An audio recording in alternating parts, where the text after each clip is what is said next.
स्वागत है इस नए वीडियो में। शुरू करते हैं कुछ और बहुत ही महत्वपूर्ण पॉइंट्स। आज का हमारा पहला टॉपिक है नागरिक संशोधन कानून। बहुत ही इम्पोर्टेंट है और मुझे जहाँ तक ऐसा लग रहा है कि इससे बहुत ही बढ़िया क्वेश्चन फ्रेम हो सकते हैं। पहली डेट दिसंबर 2019 में संसद द्वारा इसको पारित किया गया था, नागरिक संशोधन कानून को।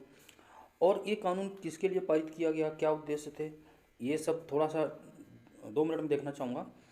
पाकिस्तान, अफगानिस्तान और बांग्लादेश, ये 3 ऐसे देश हैं जहाँ पे बहुसंख्यक समुदाय जो मुस्लिम हैं, ठीक। अगर वहाँ बहुसंख्यक मुस्लिम हैं तो अन्य समुदाय जैसे हिंदू, सिख, बौद्ध, जैन, पारसी, ईसाई, ये सारे वहाँ पे अल्पसंख्यक हैं। तो होता क्या है इन देशों में कि जो बहुसंख्यक समुदाय है वो अल्पसंख्यक समुदाय को किसी न किसी तरह से प्रताड़ित करता है, तो वो लोग अपना वहाँ पे घर द्वार छोड़ करके पड़ोसी देश यानी कि भारत आने की कोशिश करते हैं ताकि उनका जीवन थोड़ा सा सुखमय हो सके। तो उनकी शरणार्थी की जो अभी तक वो ज़िंदगी जी रहे थे उसको मुख्य धारा में लाने के लिए सरकार ने नागरिक संशोधन कानून लाया और उन्होंने कहा कि 31 दिसंबर 2014, ये डेट इंपॉर्टेंट है, ये आपको याद रखनी है।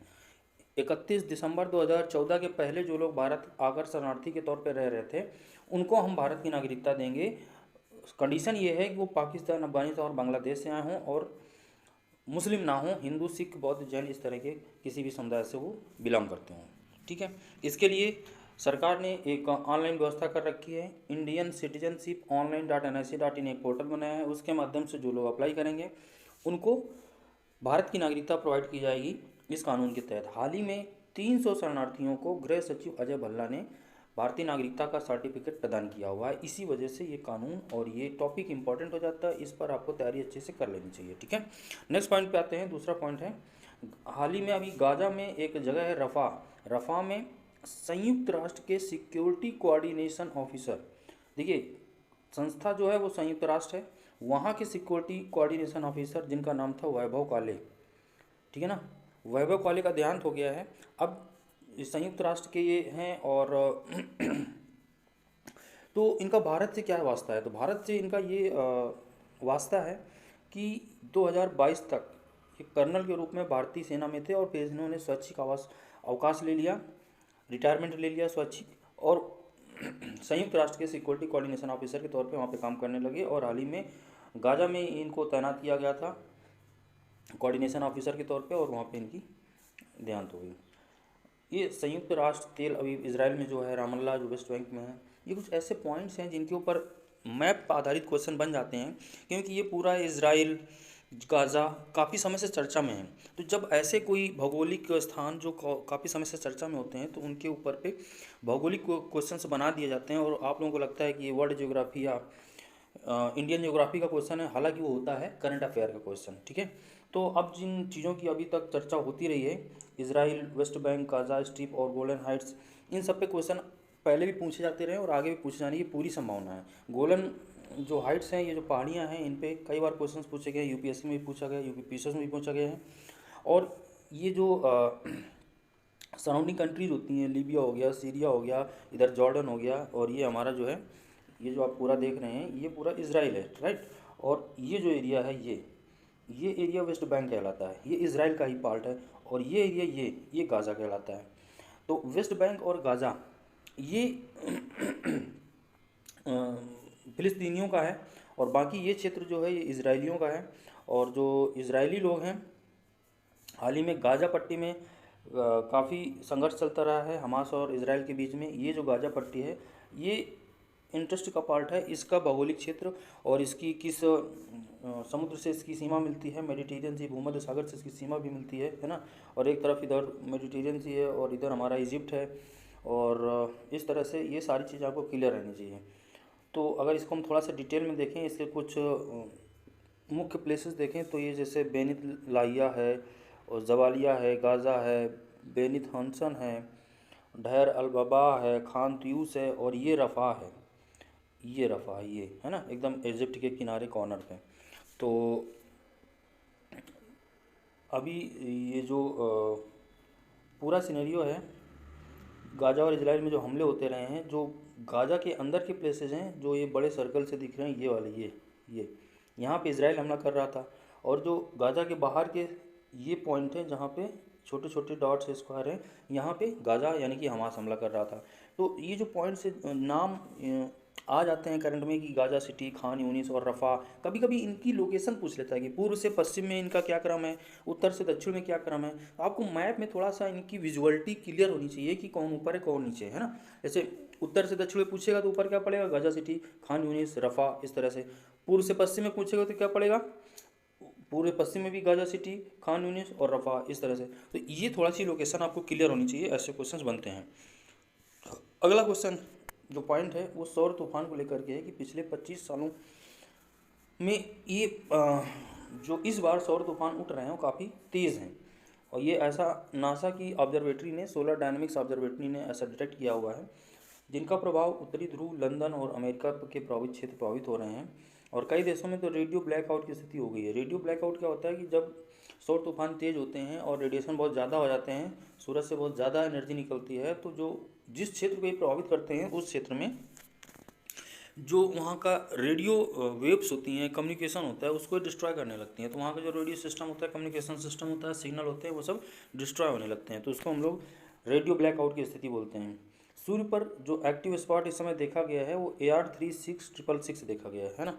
ये एक्टिव स्पॉट कैसे होते हैं, जैसे कि फिगर है, ये सन का नॉर्थ है, नीचे साउथ है, ये वेस्ट है और ये ईस्ट है। तो जो इस समय एक्टिव है वो ये वाला स्पॉट है, AR 36666 वाला।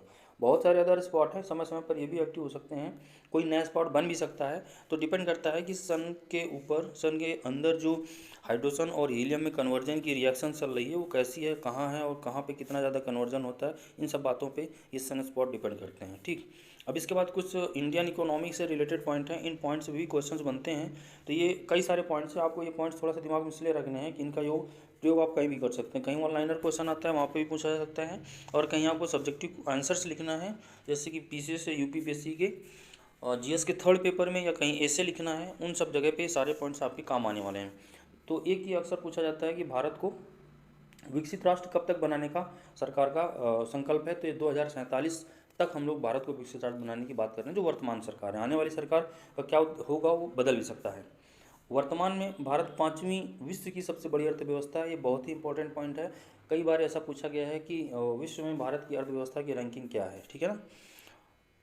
पिछले 10 वर्षों में 25 करोड़ लोग यानी कि 5 करोड़ परिवार, ऐसा क्यों कहा जाता है, ये एक नॉर्मल एजम्पशन माना जाता है कि एक परिवार में लगभग 5 लोग होते हैं। तो अगर 25 करोड़ लोगों की बात करते हैं तो लगभग 5 करोड़ परिवार हो गए, गरीबी रेखा से ऊपर उठे हुए हैं पिछले 10 वर्षों में, ऐसा डाटा कहता है। और 80 करोड़ लोगों को कोविड-19 संकट के दौरान चलते मुफ्त राशन बांटा गया है ना। एक योजना है PM स्वनिधि योजना, कई बार पूछा गया है ये कि PM स्वनिधि योजना किसके लिए बनाई गई है। तो ये स्ट्रीट वेंडरों के लिए है ना। स्ट्रीट वेंडर क्या होते हैं, जो सड़क के किनारे रोड पे या अपनी ठेला वेला लेकर के कोई भी छोटा मोटा काम करते हैं, वो हमारे स्ट्रीट वेंडर होते हैं। तो इनके लिए 63 लाख से ज़्यादा स्ट्रीट वेंडरों को इस योजना से फ़ायदा हुआ है, और 11,300 करोड़ तक के इनको ऋण प्रदान किए गए हैं। ऋण तो हालांकि इनको छोटा छोटा अमाउंट का दिया जाता है, 10,000, 20,000, 5,000, 50,000 तक का इनको ऋण दिया जाता है, क्योंकि इनकी ज़रूरत ही ऐसी होती है कि उनको कोई काम करना है, तो उसके लिए कोई ठेला लाना है या कुछ करना है, कोई अपना छोटा मोटा व्यापार शुरू करने के लिए कुछ रॉ मटेरियल लाना है, इस वजह से इनको छोटे अमाउंट की ज़रूरत होती है, इसलिए उनको इसी तरह का ऋण प्रोवाइड किया जाता है। इसी तरह से किसानों के लिए PM किसान और PM फसल बीमा योजना इत्यादि से 11 करोड़ किसान भारत में लाभान्वित हो चुके हैं, है ना। तो ये डाटा थोड़ा सा इम्पोर्टेंट है। हाल ही में संसद ने नारी शक्ति वंदन अधिनियम पारित किया था, जिसमें संसद में नारी यानी कि महिलाओं के आरक्षण की बात की गई थी। तो ये महिला सशक्तिकरण की ओर उठाया गया एक बहुत ही महत्वपूर्ण कदम है। तो इसको आप कहीं इस पॉइंट को याद रखेंगे तो थोड़ा सा कहीं पर भी किसी भी तरह से यूज हो सकता है ना। और 1 दशक के अंदर नल से जल का मतलब हर घर में नल के माध्यम से पीने योग्य पानी पहुंचाना, है ना। उसमें करीब 14 करोड़ नल जल कनेक्शन किए गए हैं। और 1 दशक में जो पहले 70% नल से जल पहुंचा करता था, अब वो 70% घरों में पहुंचने लगा, यानी कि इतना इजाफा हो गया है पिछले 10 सालों में। PM आवास योजना के तहत लगभग 11 करोड़ आवास बनाए जा चुके हैं। स्वच्छ भारत अभियान के तहत 11 करोड़ से ज़्यादा शौचालयों का निर्माण किया जा चुका है।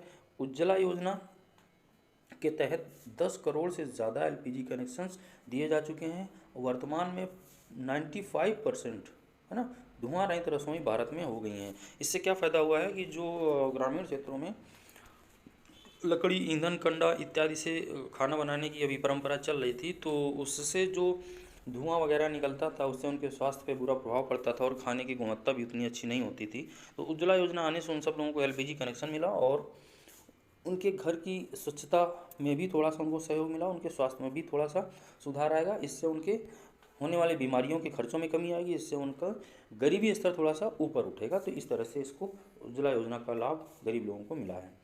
आयुष्मान भारत योजना, स्वास्थ्य खर्च में इस योजना के आने से लगभग 25% की कमी हुई है लोगों के खर्च में। अब तक 55 करोड़ लोगों को इसका लाभ मिल चुका है। अगर हम पूरे भारत की ओवरऑल बात करें तो भारतीय परिवारों की सालाना 60,000 करोड़ रुपए की बचत होती है इस आयुष्मान योजना के क्रियान्वयन से। उसमें होता क्या है कि एक परिवार को एक साल में 5 लाख रुपए तक की फ्री मेडिकल सुविधाएं उपलब्ध कराई जाती हैं। इसी तरह से बुनियादी ढांचे पर बहुत सारा काम हुआ है। बुनियादी ढांचा क्या होता है? ऐसी चीज़ों का विकास या निर्माण जो काफ़ी लंबे समय तक किसी अन्य चीज़ों के विकास निर्माण में सहयोग करती हैं, तो उसको हम बुनियादी ढांचा कहते हैं। पूंजीगत व्यय 3 गुना बढ़ा है। पूंजीगत व्यय क्या होता है? उन चीज़ों पर व्यय करना जो किसी चीज़ के प्रोडक्शन में, किसी चीज़ के ट्रांसफॉर्मेशन में, किसी चीज़ के ट्रांसपोर्टेशन में लाभ पहुंचाती हैं, वो होता है पूंजीगत व्यय। मान लीजिए कि आपको एक पेन बनाने की फैक्ट्री लगानी है, तो उसके लिए आप कई कुछ मशीनें लाएंगे, कनेक्शन लेंगे, कुछ भी करेंगे, तो जो आप इंफ्रास्ट्रक्चर तैयार करेंगे उस फैक्ट्री में प्रोडक्शन के लिए, वो आपको हो जाता है पूंजीगत व्यय। ठीक है ना। पिछले 10 वर्षों में राजमार्गों की लंबाई में 60% की बढ़ोतरी हुई है। लगभग संपूर्ण ग्रामीण क्षेत्र में पक्की सड़कें और बिजली की सुविधा उपलब्ध हो चुकी है। हवाई अड्डों की संख्या 2 गुनी हो चुकी है। मेट्रो रेल का नेटवर्क 4 गुना हो चुका है। 390 नए विश्वविद्यालय बनाए जा चुके हैं। 7 नए आईआईएम और आईआईटी स्थापित हो चुके हैं। एम्स की संख्या 3 गुना हो चुकी है। सतत विकास की बात करते हैं तो 51 करोड़ जन धन खाते खोले जा चुके हैं। आप लोगों को याद होगा कि जब 2014 में पहली बार बीजेपी सरकार बनी थी तो बड़ी तेज़ी से जीरो बैलेंस वाले खाते खुल रहे थे, है ना। तो वो जीरो बैलेंस वाले खाते खोलने का सरकार का एक मकसद था कि वो जैम के माध्यम से लोगों को डायरेक्ट बेनिफिट ट्रांसफ़र कर सके। जैम क्या होता है? J stand for Jandhan, A stand for Aadhaar, M stand for mobile, है ना। हर व्यक्ति का बैंक में खाता होगा जो उसके आधार से अटैच होगा, उसके पास एक मोबाइल नंबर होगा। तो इन तीनों की हेल्प से व्यक्ति को आइडेंटिफाई करना आसान हो जाएगा कि यही व्यक्ति है और उसका यही खाता है, यही आधार नंबर है। तो मोबाइल नंबर उसका फिक्स हो गया, आधार फिक्स हो गया और खाता फिक्स हो गया, तो सरकार सीधे उस खाते में पैसा भेजेगी, उसके जो सब्सिडी का पैसा है। और इस तरह से 33.43 लाख डायरेक्ट बेनिफिट ट्रांसफ़र लोगों को किया गया है ना। आप लोगों को घर में सिलेंडर आप लोग मंगाते हो तो सिलेंडर की जो सब्सिडी का पैसा है वो आप लोगों के अकाउंट में आता है ना। तो ये डायरेक्ट बेनिफिट ट्रांसफ़र का एक उदाहरण है कि इस तरह से पैसा सीधे आ जाता है आपके अकाउंट में, है ना। ये कुछ नीतियां हैं जो भारत की अर्थव्यवस्था को बल प्रदान करती हैं, जैसे कि जीएसटी, आईबीसी पर संपत्ति मौद्रीकरण, श्रम कानूनों में सुधार, स्टार्टअप इंडिया, पीएलआई अर्थव्यवस्था के लिए उपयोगी नीतियां हैं, है ना। पूछा जा सकता है कि निम्न में से कौन सी ऐसे कानून या नियम हैं जो भारतीय अर्थव्यवस्था को बल प्रदान करते हैं, नहीं बल नहीं प्रदान करते हैं। तो ऐसे क्वेश्चन फ्रेम होते हैं, तो ये आपको थोड़ा सा दिमाग में रखना चाहिए। भारत की प्रति व्यक्ति जो आय है पिछले 10 सालों में 6 गुना बढ़ करके $15,000 सालाना हो गई है, आपको पता होना चाहिए। 2027 तक हमारा ये टारगेट है कि हम भारत विश्व की तीसरी बड़ी अर्थव्यवस्था बन जाएं। ये वर्ष अक्सर पूछा जाता है कि तीसरी अर्थव्यवस्था बनने तक हमारा लक्ष्य क्या है, तो 2027, उधर 2000 ऊपर 47 पूर्ण भारत को पूर्ण विकसित राष्ट्र बनाने का। अच्छा, अब नेक्स्ट पॉइंट है ऑपरेशन। जब भारत कहीं पर कोई काम करता है, विदेशों के साथ करता है, कोई संघर्ष वाले काम करता है, तो उस काम को एक नाम दे दिया जाता है ना। जैसे कि अभी इजराइल और हमास में जो संघर्ष हुआ था, उस संघर्ष में वहाँ जो भारतीय फंसे थे उनको वापस लाने के लिए अजय नाम दिया गया। उस ऑपरेशन को क्या बोला गया? अजय। तो ये अक्सर पूछा जाता है कि हाल ही में जो अजय शब्द न्यूज़पेपर में चर्चा में था, वो क्यों चर्चा में था, वो उसको किस तरह से यूज़ किया गया, ये क्वेश्चन फ्रेम हो जाएगा कि इजराइल और हमास संघर्ष में भारतीयों को वापस लाने के लिए कौन सा ऑपरेशन चलाया गया, है ना। जैसे कि यहाँ पे अजय चलाया गया था, ऐसे रूस यूक्रेन संघर्ष के समय 2022 में ऑपरेशन गंगा चलाया गया था। तो ये ऑपरेशन के नाम इंपॉर्टेंट हैं, पूछे जा सकते हैं, तो ये आपको पता रहना चाहिए। अगला पॉइंट है, बहुत ही इंपॉर्टेंट है और बहुत इंपॉर्टेंट है। पॉइंट क्या है कि यूनाइटेड नेशंस माइग्रेशन एजेंसी ने 2024 में अपनी रिपोर्ट जारी करी है। उसमें बताया है कि 2022 में भारतीय प्रवासियों द्वारा रेमिटेंस क्या होता है कि जो भारतीय लोग विदेशों में रह रहे हैं और वो अपने भारतीय परिवारों को पैसा भेजते हैं, उसको रेमिटेंस कहते हैं। प्रवासियों द्वारा अपने घर भेजा गया पैसा। तो भारतीय प्रवासी जो हैं विश्व में पैसा भेजने के काम में प्रथम हो गए हैं। अर्थात कहने का मतलब ये है कि भारत विश्व में प्रथम स्थान पे आ गया है रेमिटेंस प्राप्त करने वाले देशों में। तो 2022 में 111 अरब डॉलर भारत ने प्राप्त किए हैं रेमिटेंस के रूप में। 2010 में 53.48 अरब डॉलर, 2015 में 83.15 अरब डॉलर प्राप्त किया था भारत ने रेमिटेंस के रूप में। और इसमें देखिए खास बात क्या है कि वर्ष 21-22 में भारत में जो एफडीआई आया था, एफडीआई क्या होता है, फॉरेन डायरेक्ट इन्वेस्टमेंट, वो 83.57 अरब डॉलर आया था।